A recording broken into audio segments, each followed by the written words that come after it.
আমরা ছোটবেলায় দেখতাম আমাদের বাবারা বা দাদারা রেডিওতে গান শুনছে। আপনি কি জানেন রেডিও কিভাবে আবিষ্কার হয়েছিল? চলুন তবে জেনে নেই। রেডিও আবিষ্কারের প্রধান গল্পটি হল 1887 সালে জার্মান বিজ্ঞানী হেনরিক হাইনরিখ সর্বপ্রথম পরীক্ষাগারে প্রমাণ করেন যে তড়িৎ চুম্বকীয় তরঙ্গ বা বেতার তরঙ্গ তৈরি এবং শনাক্ত করা সম্ভব। এই আবিষ্কারটি ছিল রেডিওর বৈজ্ঞানিক ভিত্তি।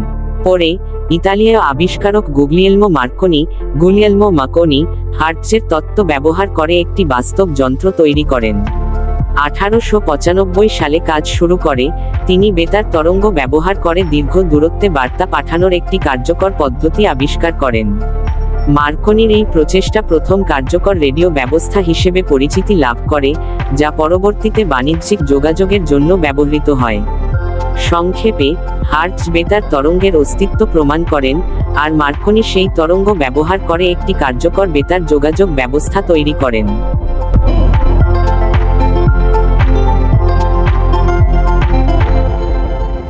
তো এই ছিল আজকের ভিডিওটি যদি ভালো লেগে থাকে তাহলে অবশ্যই ভিডিওটিতে লাইক করে চ্যানেলটিকে সাবস্ক্রাইব করে রাখবেন।